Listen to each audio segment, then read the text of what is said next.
Toyota's departure from the World Rally Championship was the precursor to a full-on Formula One campaign, which has already cost the Japanese carmaker the initial $40 million bond up front, plus a small $12 million fine for not being ready on time. So that's at least $60 million in the hole already, but the team is still happy as they sign Mika Salo and Alec McNeish as their test drivers.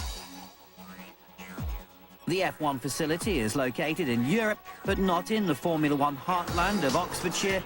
Instead, Toyota has chosen to continue with its existing European base at Cologne, from where Ove Anderson masterminded the World Rally Championship campaigns and now controls the establishment of the F1 team.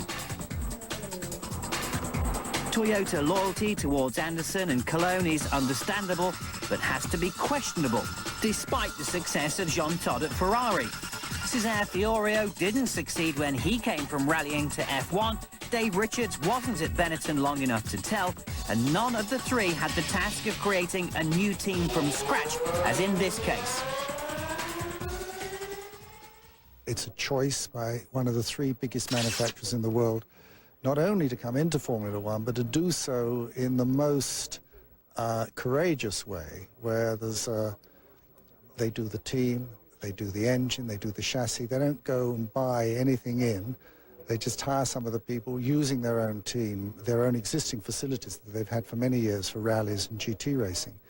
And it's a courageous decision, and you know that a decision of that magnitude isn't taken by the board of a company like that without very careful investigation and thought, which really means it's an enormous endorsement for Formula One. If Formula One was not very successful, very important, and a great marketing tool, they would never have done it.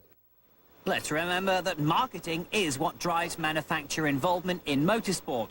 Race on Sunday, sell on Monday is how it goes, and it hasn't changed in 100 years. Toyota saw the opportunities and the benefits in rallying with identifiable showroom shapes, and now they're pursuing the benefits of involvement and success in high-technology environments. We already have, obviously, Ferrari in Italy, which is a major motorsport centre. We've got two, I wouldn't say minor, but lesser facilities in Switzerland with Sauber and France with Prost. It's now very good that we have a major centre in Germany, but with the resources behind it to make it work. And I don't think anyone at Toyota underestimates the magnitude of the challenge, but I think it will take time, but it will have a big effect on the whole structure of Formula One. It's clear that Toyota has the muscle and the budget for the task, and the expertise is largely in place as well. This is a company that's been in motorsport for a very long time already and knows what it's like to compete at the top, just not at the top of Formula One.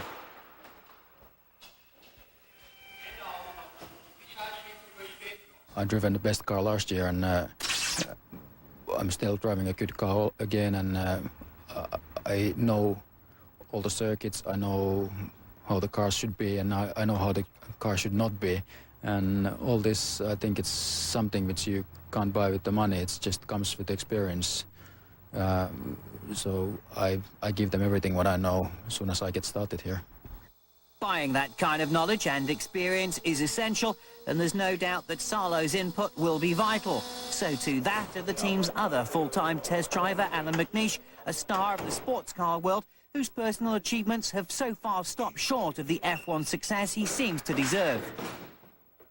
To be involved in a project with Toyota is one thing that's it's very special for a driver, but also to be involved right from the beginning of the project is something else. It's nice that everybody has got the same feeling, the same desire, the same intentions ultimately to try and win.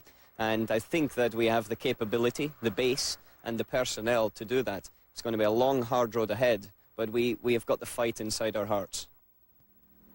Without even a recent mule car on which to test their ideas, the way BAR did with Tyrrell, Toyota has been confined to the realm of theory and simulation, which can certainly achieve a great deal, but not enough. The team has also been able to use its most recent sports car as a testbed. The Le Mans car, in any case, was regarded as little more than a thinly disguised Formula One car, and can at least give the technicians some solid groundings on which to do the sums and base the development work. Even though it's not a Formula One car, the GT1 we raced very successfully at Le Mans in 1999 is a very, very competitive car. It has got the technology of modern Formula One cars, but also it's a very good test bed. It's a bench that we can drive around the circuit and gain information.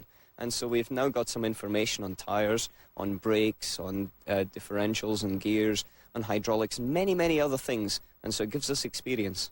The launch of a new team in Formula One is a big affair, especially when it's ground-up built, with nothing but a clean sheet of paper as the starting point for factory and car. And furthermore, this press gathering heralds the arrival of another major manufacturer into the arena alongside Ferrari, Mercedes, Ford, Renault and BMW, and is exactly what Formula One needs, another committed partner with a vested interest in the success of the sport.